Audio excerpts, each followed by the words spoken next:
कुछ अर्सा पहले की बात है। जंगल के रास्ते में एक चुड़ैल रहती थी। अगर कोई भी गांव वाला उस रास्ते से गुजरता, चुड़ैल उसको खा जाती। इसलिए गांव वालों ने उस रास्ते का इस्तेमाल कम कर दिया था। एक दिन चुड़ैल उस रास्ते में खड़ी रही, लेकिन उसे कोई शिकार नहीं मिला। 2-3 दिन शिकार ना मिलने पर चुड़ैल सोचती है, गांव वालों ने तो इस रास्ते पर आना ही छोड़ दिया है, इसलिए अब मुझे किसी के शरीर में घुसना पड़ेगा। फिर मैं अपना खाना रोज गांव से खुद उठा कर लाऊंगी। फिर चुड़ैल गांव की तरफ चल पड़ती है। तभी उसे एक बर्गर वाले की दुकान नजर आती है। ये बर्गर वाली दुकान 2 गांव के दरमियान में बनी हुई होती है। दोनों गांव वाले उसी दुकान से बर्गर ऑर्डर करते थे। होम डिलीवरी करने वाले टिंकू को देखकर चुड़ैल बोलती है, मुझे इस आदमी के शरीर में जाना होगा। इसके बाद मैं बर्गर वाली चुड़ैल बन जाऊंगी। उसके बाद चुड़ैल टिंको के शरीर में चली जाती है। फिर टिंको जब गांव में डिलीवरी करने जाता है, जैसे ही कोई घर वाला दरवाजे पर बर्गर लेने आता है, टिंको उसे अपने कंधे पर उठा लेता है, फिर जंगल की तरफ ले जाता है। इस तरह कुछ दिन तो चलता रहा। एक दिन गांव का मुखिया गांव वालों को बोलता है, मैं देख रहा हूँ गांव में दिन ब दिन लोग गायब होते जा रहे हैं। कुछ तो गड़बड़ है। जी मुखिया जी, मैं भी आजकल यही नोट कर रहा हूँ। गांव में कोई चुड़ैल तो नहीं आ गई? हमें साधु महाराज को बुलाकर इस बात का पता लगवाना होगा। उसके बाद मुखिया साधु महाराज को बोलता है। साधु महाराज अपनी ताकत से चुड़ैल का पता लगवाते हैं, लेकिन उन्हें कोई चुड़ैल उस गांव में नजर नहीं आती, क्योंकि उस दिन टिंकू उस गांव में डिलीवरी करने आया ही नहीं था। टिंकू साथ के गांव में डिलीवरी करने चला गया था। वो गांव बहुत ही छोटा सा गांव था। उस गांव में नोमान बाहर बर्गर लेने आता है। टिंकू उसे उठा लेता है और जंगल की तरफ चल पड़ता है।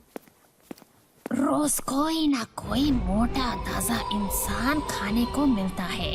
ये तरीका तो मेरा बड़ा ही कामयाब हो गया। मजा ही आ गया है। नोमान की बीवी इंतजार करने के बाद नोमान को आवाज देती घर से बाहर आ जाती है। घर से बाहर नोमान को ना पाकर बोलती है, नोमान तो बाहर बर्गर लेने आए थे, लेकिन कहाँ चले गए? नोमान की बीवी गांव में नोमान को ढूंढने लग जाती है और सब गांव वालों को इकट्ठा कर लेती है और सारी बात बताती है। नोमान के गुम जाने की खबर साथ वाले गांव के मुखिया को पता चलती है, तो वो बोलते हैं, अच्छा, ये बर्गर वाला है जो बर्गर देने के बहाने लोगों को घर से उठाकर ले जाता है। मुझे ये बात साधु महाराज को बतानी चाहिए।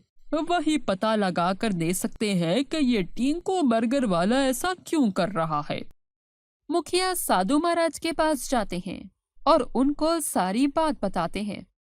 साधु महाराज आंखें बंद करके अपनी ताकत से पता लगाते हैं, तो पता चलता है कि ये जंगल की चुड़ैल ने टिंको के शरीर पर कब्जा किया हुआ है और वही ये सब टिंको से ऐसे करवा रही है।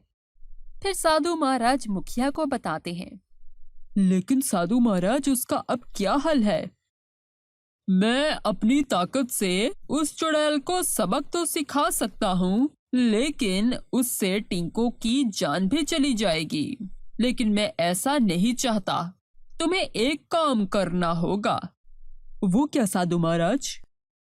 साधु महाराज मुखिया को सारी बात बताते हैं और साथ में मुखिया को पानी देते हैं।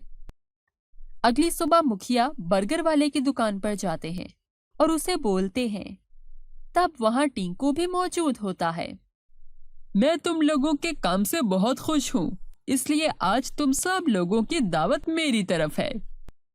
चुड़ैल दावत का सुन के खुश हो जाती है और सोचती है, आज दावत के बाद अपना शिकार इन वर्कर्स में से ही किसी को लेती जाऊंगी।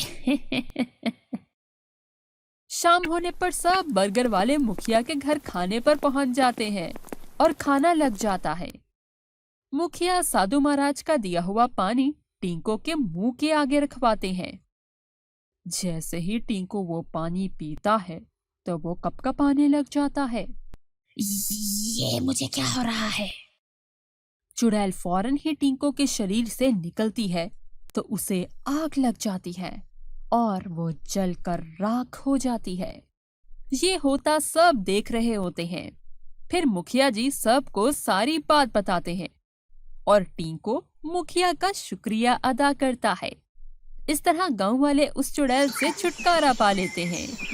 हेलो दोस्तों, आपको हमारी ये कहानी कैसी लगी हमें कमेंट करके जरूर बताएं और हमारी वीडियो को लाइक और चैनल को सब्सक्राइब करना ना भूलें। शुक्रिया।